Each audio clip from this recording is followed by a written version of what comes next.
بسم اللہ الرحمن الرحیم۔ مٹر محفوظ رکھیے۔ مٹر سردیوں میں دستیاب ہوتے ہیں، مگر موسموں کے لیے مٹر محفوظ کرنے کے لیے انہیں چھیل کر کھولتے ہوئے پانی میں ڈال دیں۔ اگر 5 کلو مٹر ہوں تو 1 کھانے کا چمچ چینی اور 2 کھانے کے چمچ سفید سرکہ ڈال دیں۔ چند منٹ بعد چھلنی میں ڈال کر پانی نکال دیں اور ٹھنڈے ہونے پر محفوظ کر دیں۔ سنک دھونا۔ سنک کی نالی بند ہو جاتی ہے، اس کے لیے 2 ٹیبل سپون کپڑے دھونے کا سوڈا ڈالیں۔ اب اس کے اوپر گرم پانی ڈال دیں، سنک کی نالی صاف ہو جائے گی۔ گوشت فریز کریں۔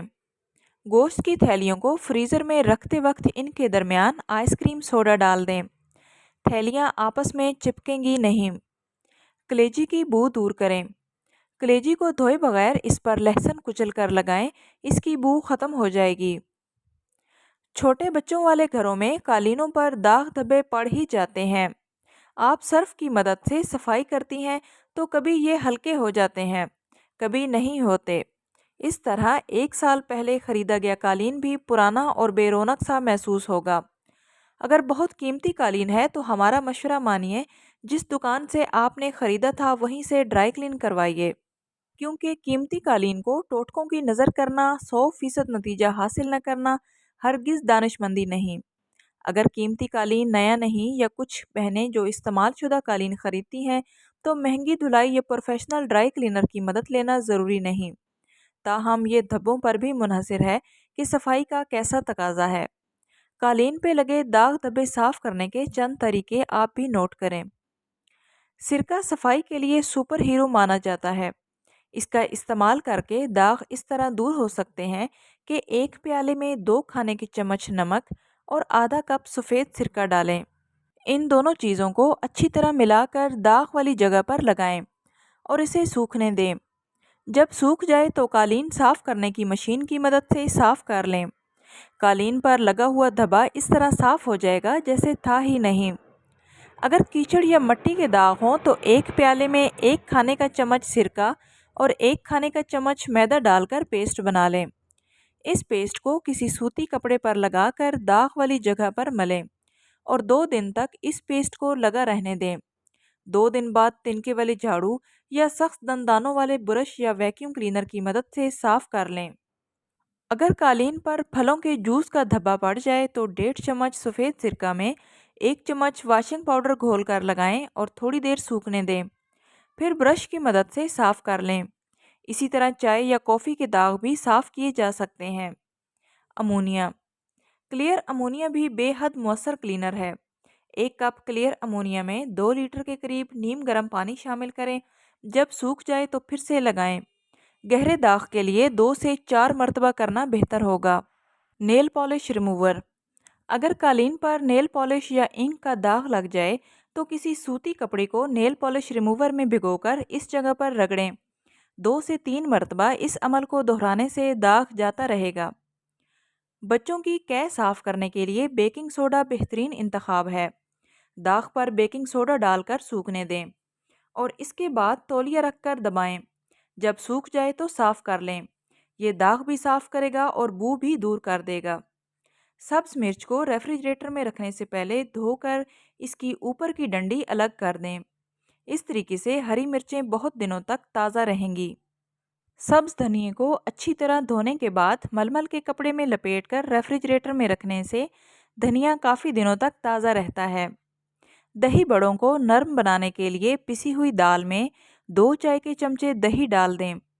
اس دال کے بنے ہوئے دہی بڑے بہت زیادہ نرم اور مزیدار ہوتے ہیں۔ اگر سالن میں مرچ تیز ہو جائے تو 1 پیاز براؤن کر کے اخبار پر پھیلا دیں۔ تھوڑی دیر میں خستہ ہو جائے تو ہاتھ سے کچل کر سالن میں ڈال دیں اور پھر 1 لیموں کا رس بھی شامل کر دیں۔ اس طرح سالن میں مرچ کم ہو جائے گی۔ اگر سالن بنانے کے شوربے، قورمے یا سبزی کے اوپر گھی یا تیل نہ آ رہا ہو تو اس میں آدھا چمچہ کسوری میتھی شامل کر دیں۔ چند سیکنڈ کے اندر گھی یا تیل سالن کے اوپر آ جائے گا۔ پنیر رکھے رکھے سخت ہو گیا ہو تو ململ کے کپڑے کے 1 ٹکڑے کو سرکے میں بھگو کر پنیر کو اس میں لپیٹ کر رکھ دیں۔ پنیر نرم ہو جائے گا۔ پھول گوبھی اور بند گوبھی کے رنگ کو خراب ہونے سے بچانے کے لیے ہاتھوں کو ٹھنڈے دودھ میں ڈبو دینے سے جلن ختم ہو جائے گی۔ جتنی پیاز استعمال کرنی ہو ان کو رات میں پلاسٹک کی تھیلی میں ڈال کر اچھی طرح تھیلی بند کر کے ریفریجریٹر میں رکھ دیں۔ صبح انہیں کاٹتے وقت آنکھوں سے پانی نہیں بہے گا۔ باسی چاولوں کو تازہ کرنے کے لیے پتیلی میں پانی ابالیں اور اس میں باسی چاول ڈال دیں۔ ایک ابال کے بعد پانی چھال کر چاولوں کو دم پر رکھ دیں۔ گیہوں گلانا دشوار کام ہے۔ بعض اوقات کئی گھنٹے پکانے کے باوجود گیہوں نہیں گلتے۔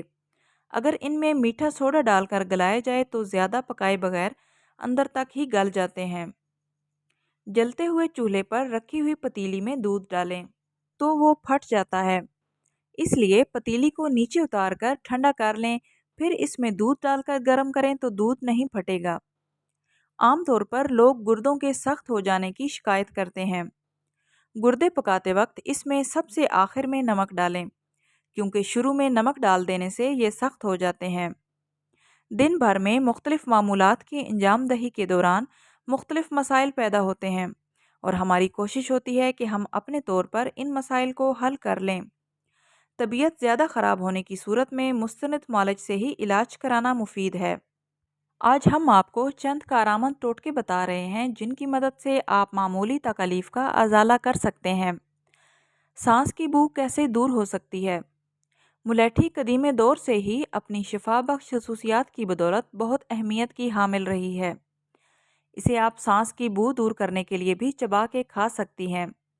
یہ بوٹی نباتاتی جراثیموں کے خلاف بہت مؤثر ہے جو دانتوں کو گلاتے اور مسوڑوں کی خرابی کی وجہ بنتے ہیں۔ آج کل ٹوتھ پیسٹ میں بھی ملیٹھی شامل کی جانے لگی ہے۔ ملیٹھی ہاضمے کی تکلیف دور کرتی ہے۔ منہ کی بدبو بھی ہاضمے کے بگاڑ کی مدد سے پیدا ہوتی ہے۔ اس کے استعمال سے ذہنی دباؤ بھی کم ہوتا ہے۔ زردی مائل دانت چمکانے کے لیے بیکنگ سوڈا استعمال کر کے پیلے دانتوں کی رنگت بہتر بنائی جا سکتی ہے۔ آج کل یہ ٹوتھ پیسٹ میں بھی شامل کیا جاتا ہے۔ چٹکی بھر بیکنگ سوڈا لے کر اس میں تھوڑا سا پانی شامل کر کے پیسٹ بنا لی جائے اور اس سے پھر دانت صاف کیے جائیں۔ خیال رہے کہ زیادہ مقدار میں بیکنگ سوڈا دانتوں پر ملنا نقصان دہ ہو سکتا ہے، اس طرح مسوڑے چھل بھی سکتے ہیں۔ متلی اور قے میں آرام آئے ادرک سے۔ ادرک کی چائے نظام ہاضمہ کو درست کر دیتی ہے۔ برسوں کے تجربے سے ظاہر ہوتا ہے کہ ادرک کیموتھراپی، دستوں کے بعد پیدا ہونے والی جسمانی کمزوری اور ماں بننے والی خواتین میں ہونے والی کمزوری سمیت نظام ہاضمہ درست رکھنے میں مدد دیتی ہے۔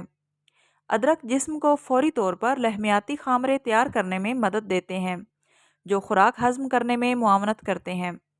سر درد کے لیے برف کا استعمال۔ گرمیوں میں ہونے والے سر درد کے لیے یہ مفید ٹوٹکا ہے۔ برف کی ٹکڑیوں کو کپڑے میں لپیٹ کر پیشانی اور کنپٹیوں کی ٹکور کی جائے۔